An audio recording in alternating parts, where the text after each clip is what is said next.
umaze igihe kinini ufite ibintu bishaje cyangwa uhamagara ntiwumvirwe, wakomanga ntihagire umuntu ukingura. Nzanye inkuru nziza ivuga ngo Imana irakwakiriye mu gusenga kwawe, Imana irakwakiriye mu gukomanga kwawe, Imana yirukankanye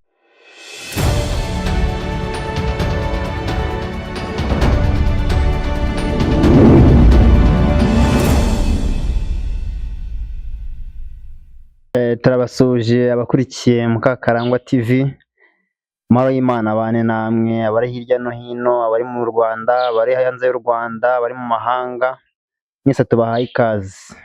Hano dufite umutumirwa, tugiye kumwakira twigisha ijambo ry'Imana abibwira. Umwanya nuwe. amahoro y'Imana nabane namwe. Nitwa Mukakarangwa Devota kuri murongo wacu Mukakarangwa TV. Turashimira Imana ko ngiye kuduhuza namwe, tunashimira abadukurikira, ababana natwe kuri uyu murongo, abadufasha gutangaza ijambo ry'Imana. Umuntu wese tumusabiye umugisha mu ruhande rwe, Imana ishimwe. Reka dutangire dusenga, dukomerezeho tugabura ibyo Imana yaduhaye. Turagushimiye Kristo, uri Imana y'amahoro, uri ibyiringiro by'abakwizera.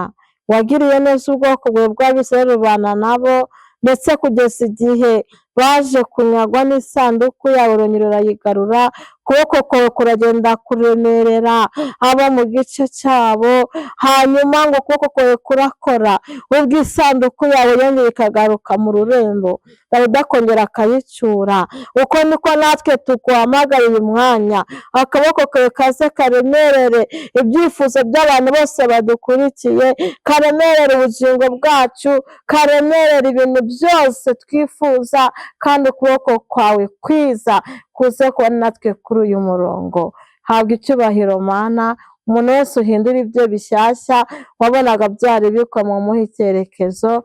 Tugushimiye ko ubyumvise kandi tukuragije n'ibisigaye, mu izina rya Yesu wabambwe rimwe gusa, amen. Ubw'igishyitse kizasohora, ibidashyitse bikurweho, badakijijwe bahinduke ivu, abakijijwe twibanire na Yesu. Mushikame mu rukundo kandi musengeshe umwuka iteka, nimucogore mushyitse Yesu agarutse, nibwo muzaba baragwa b'ijuru. Yesu nagaruka batuhamye bazababazwa, kuko batahamije Yesu uko bikwiriye, bazabyifuza mu bihe bikomeye, bazifuza igihe cy'umufasha w'Umwuka Wera, bazifuza igihe cy'umufasha w'Umwuka Wera, bazifuza igihe cy'umufasha w'Umwuka Wera. Amen.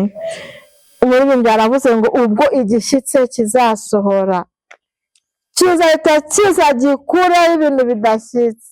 Haleluya. Reka dusome ijambo ry'Imana.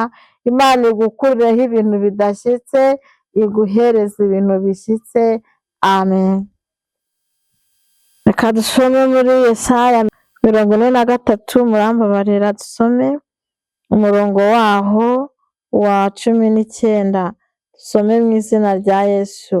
Haranditse ngo dore ngiye gukora ikintu gishya, ubu ko kigiye kwaduka ntimuzakimenya. Nzaharura inzira mu butayu, ntembeshe imigezi mu kidaturwa. Amen. twongere dusome.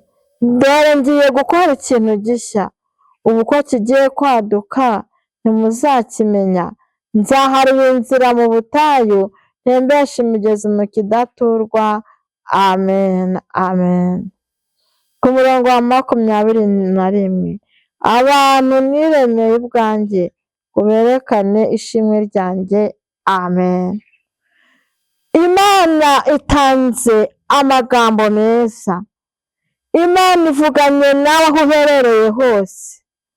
Imana itangiye itubwira mu ndirimbo. Indirimbo iravuze ngo hari ikintu umaranye igihe kidashyitse, ariko irongera kubwira ngo icyo kidashyitse Imana ije kugikuraho iguhereza ikishyitse. Hareruya. None ijambo ry'Imana yatubwiye ngo Imana ihereye aka kanya ije gukora ikintu gishya. Umuntu wese udukurikiye, uwo turi kumwe, uri kure, uri hafi, yumve ko Imana ivuganye natwe. Ijambo rivuga ngo Imana ije gukora ikintu gishya, ngo kandi nimara kugikora abantu bazamenya yuko yagikoze. Imana ishimwe. Ngo ije gutembesha imigezi mu butayu. Hareruya. Umaze igihe uzerera mu butayu, ariko Imana ikwemereye yuko utembesheje imigezi. Imana ishimwe. Umaze igihe kinini ufite ibintu bishaje cyangwa uhamagara ntiwumvirwe, wakomanga ntihagire umuntu ukingura. Nzanye inkuru nziza ivuga ngo Imana irakwakiriye mu gusenga kwawe. Imana irakwakiriye mu gukomanga kwawe. Imana yirukankanye ibintu bishaje ku buzima bwawe. Imana iguhaye ikintu gishyashya, kandi icyo kintu gishya ikoze igatembesha imigezi mu butayu, ngo abantu bayo barakuramo ishimwe. Imana ishimwe. Reka duhereze akanya abo turi kumwe, atubaze ikibazo yaba afite, atubaze uburyo yumvishije iri jambo. Ni karibu. Murakoze. Twumvise ijambo ko Imana igiye gukora ikintu gishya. Icyo kintu gishya ni nk'igiki? Imirimo y'Imana. Ko hari abantu baba badukurikiye batazi imirimo y'Imana, batarakira agakiza, batarakira Yesu umwami n'umukiza wabo. Ikintu gishya Imana ikora ni igiki? Murakoze cyane.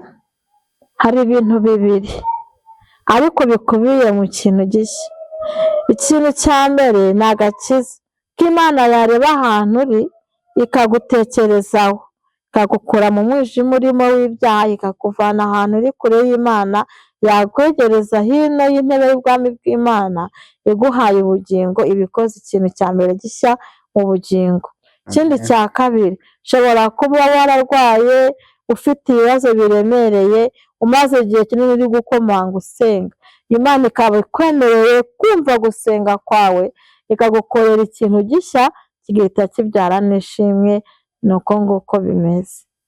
Mbese ikintu gishya ushatse kuvuga ni ukuvuga ko ari ukubabarirwa ibyaha nyine wari ufite, wamara kubibabarirwa n'ibindi byifuzo bindi wari ufite, umaze igihe usengera wari unaniwe urushye, wari ugeze aho urambiwe ugiye kubivamo.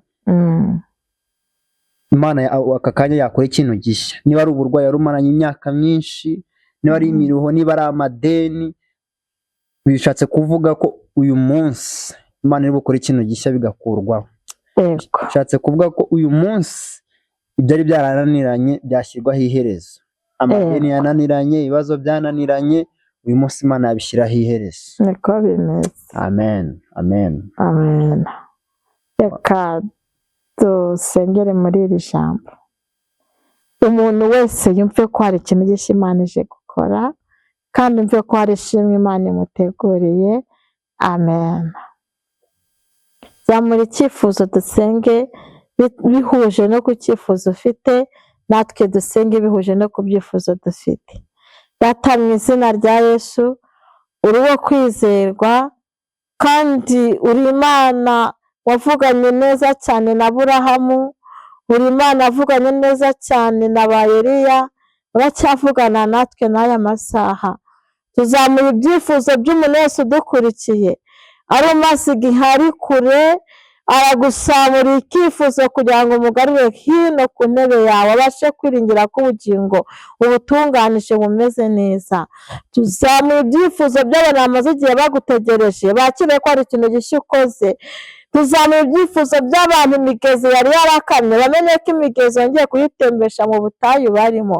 Tuzamura ibyifuzo by'umuntu wese ukeneye ishimwe, ururebe urimuremere, kandi ni ukuri ni benshi bakeneye amashimwe.